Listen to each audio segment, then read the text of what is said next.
Welcome, everyone, to our Leader Within series. My name is Richard Fontenay, and today we are going to explore 4 ways to strengthen relationships within teams. So, strap on your earphones, grab your favorite beverage, sit back, relax, and take a break from whatever you're doing for the next half hour or so. And if you're driving while listening to this podcast, please take care out there. Now, before we start, here's a short reminder that we do a podcast every Wednesday. So I invite you to subscribe to this channel. And by subscribing, you'll be notified when new podcasts are available. And honestly, it helps with the YouTube algorithms for this channel. So, thank you for subscribing. Now, let's get on with our podcast. Oh, by the way, I'm listing some of the podcasts from my book, 8 Interlinking Building Blocks for Highly Successful Teams. Now, I've provided a link to this book in the description below. Excuse me. Now, the most important element in team building is the kind of relationship team members have with one another. It goes beyond defining purpose, communication, clarifying roles and responsibilities, and even leadership. And the main ingredient is built on the core value of trust. So everyone can contribute to building trust, but it takes only one individual to break it down. And when trust is broken, it's extremely hard to repair. It can be repaired, but it takes time and effort, and unfortunately, the trusting element that was there doesn't completely return. It's like a beautiful, multifaceted crystal ball. Once it's shattered, it's hard to put it back together. It can be fixed, but it can never get back to its pristine condition. Now, I want to talk about there are 4 ways that team members can strengthen positive relationships among themselves and thereby contributing to strengthening trust. And they are: 1, cultivating mutual high regard for each other. 2, respecting individual differences among each other. 3, winning without somebody losing within the team. And 4, recognizing and appreciating each other's contributions. Now, let's take these in order. The first, cultivating mutual high regard for each other. Now, how do team members develop a sense of mutual high regard for each other? Well, here are some thoughts to get us started. First, team members recognize no one member has all the knowledge, the skills, the abilities, and experiences necessary to achieve the team's purpose. Now, if they did, there isn't a need for a team. Second, they bury their egos in search of what is best for the team without jeopardizing their self-confidence. You see, this is often in the sports world, when highly confident and competent individuals comment on themselves, don't comment on themselves, but really what they do is move themselves within the team, and what they comment in on is it was the team's success, not necessarily their success. They bury their ego. And third, team members support and fill in for each other when necessary, and when requested. And fourth, they learn from each other with a sense of openness and genuine interest. And finally, they listen to each other's contribution without butting in or putting someone else down, so that they listen very, very intently. So when team members then hold their teammates in high regard, they have a healthy respect for each other and what they contribute to the benefit of the whole. They don't let the small stuff get in their way of their relationships, nor do they encroach on each other's boundaries without permission. They are confident in each other's ability to get the job done. Now let's move on to number 2, respecting individual differences. You know, trust breaks down when team members don't mutually respect individual differences within the team. When individual differences are not respected, they often lurk quietly in the background and insidiously undermine relationships among team members. Unfortunately, there are teams where differences are not respected and tensions are high. The process of diffusing this type of toxic team environment is very hard and very time-consuming.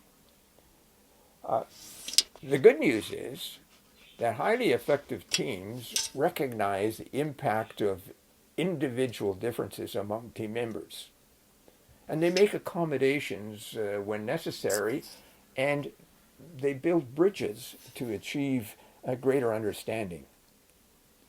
And in the end, what they do is strengthen a climate of trust based on mutual respect.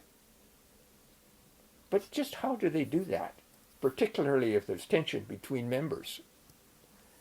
Well, it's all about getting egos in check. Sometimes it's necessary to call a timeout, to let things settle and then come back to deal with the issue again. The thing is, we really can't let the tension simmer. We need to deal with it. Now, if the tension relates to one individual, it may be necessary to take that individual aside and find out really what's going on with the person. Then, integrate the person back into the team, allowing him or her, in their own way, to settle up with the team. Other times, it is reminding the team that it's not about ego, but about we. We are in this together and need to be respectful for each other. And there is another approach where group meditation is used. Now, take this seriously, folks. Many teams have used meditation to improve tension among team members and to improve their focus on really what their purpose is all about. It calls for quieting of the minds and beginning team meetings with a bit of breathing exercises and internally focusing on what is important for the strong relationships so that the whole team can grow and develop. Now, this is not pie in the sky. For instance, Phil Jackson, the famous basketball coach, did this with the teams he worked with. And he's got 11 championship rings to prove it. I will put the link to his book below in the description. Now, before we proceed with our next topic, winning without someone else losing, I again invite you to subscribe to this channel so that you can receive updates on our future podcasts. And if you're interested in affiliate marketing, I suggest you subscribe to our other channel, Affiliate Marketing with Richard. The link for Affiliate Marketing with Richard is in the description below. Finally, you may also want to check out our resources in our free magazine. That link is also available in the description below. Okay, let's move on now to number 3, winning without someone else losing. Now, winning is often phrased in the win-win, win-lose, lose-win methodology. The process of coming to an agreement hinges upon a compromise. Here, individuals on both sides of a position give up something in order to reach a middle position. Now, often individuals leave the meeting feeling let down or compromised. They feel that the team owes them one, and some of them harbor a sense of entitlement, expecting some sort of a reward for giving in or giving up.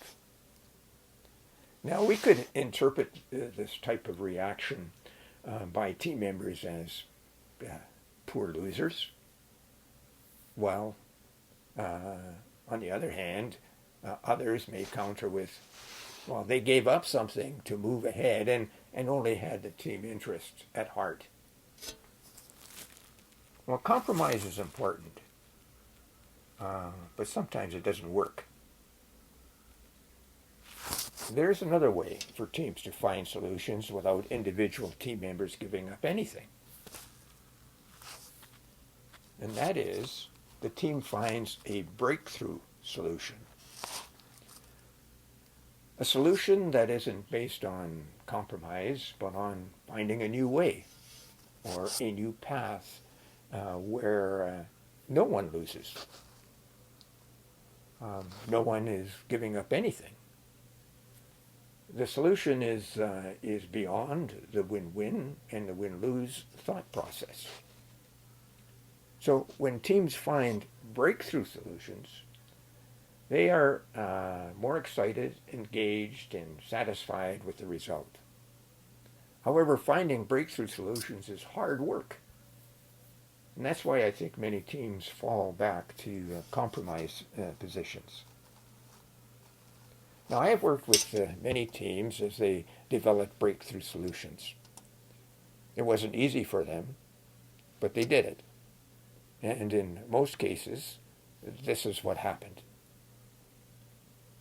Team members use a dialogue process where they have mutual high regard for each other and listen intently without interruption to each other.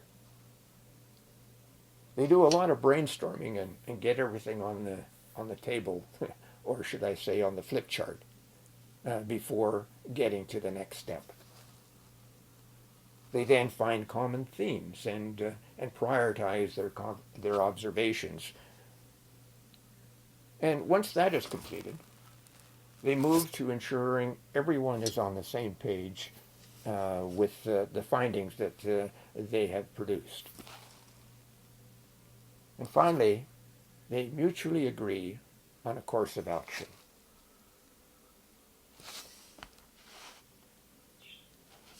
And now we come to number 4, recognizing and appreciating the contributions of each member within the team. Recognizing the contributions of team members is fundamental to fostering a positive and productive work environment. When team members acknowledge each other's efforts and accomplishments, it not only boosts morale, but also strengthens the bond within the team.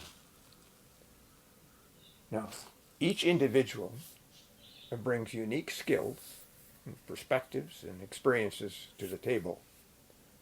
And by acknowledging these contributions, teams can harness the full potential of their diverse talents. And moreover, recognizing the contributions of others cultivates a culture of appreciation and gratitude, which in turn leads to increased motivation and engagement. So when team members feel valued and respected for their contributions, they are more likely to be committed to the team's goals and willing to go above and beyond the ordinary to achieve them. Additionally, acknowledging the efforts of others fosters a sense of camaraderie and collaboration, as it encourages teamwork and mutual support. In essence, by recognizing and celebrating the contribution of each team member, teams can cultivate a positive and inclusive environment where everyone feels valued and empowered to succeed.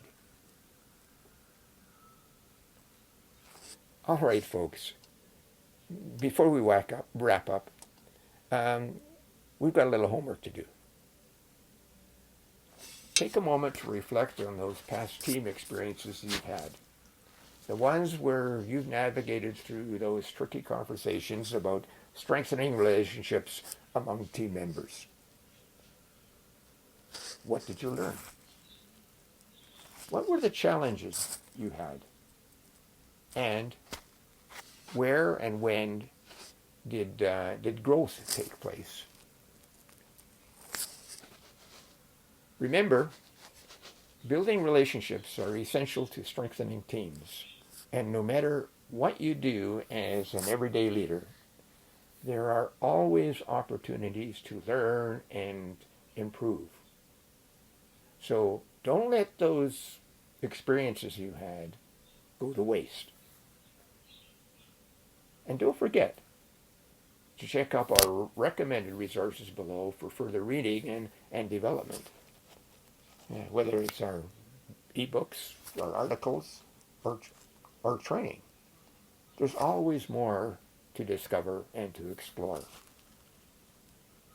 And last but not least, we want to hear from you. We want to hear your stories, your insights, your challenges, and your triumphs. Share your experiences and thoughts with us in the comments below. And you can also find us on Facebook. That link is below too. So let's continue our teams growing and developing into the best teams that they can be. And if you do that, you will make a real difference in the workplace and in the communities that you serve, and even beyond. So there you have it, folks. A roadmap for strengthening relationships and trust among team members. Let's recap what we've learned today. We've explored the importance of cultivating mutual high regard with teams. We discussed strategies for respecting individual differences. We navigated the challenges of winning without someone losing, and we took a journey into recognizing and appreciating contributions each team members make within the team. Now, before we sign off, we want to express our heartfelt gratitude to each and every one of you for tuning in. Your attention, participation, and willingness to learn and grow is why we really do these podcasts. And if you have any topics you would like us to discuss, let us know in the comments below. Now, thank you for joining me on this journey today. And remember, team building doesn't end here. So keep learning, keep growing, and keep striving to be the best version of yourself. Until next Wednesday, folks, stay curious, have a positive mindset, and keep building your team. And bye for now. See you next Wednesday.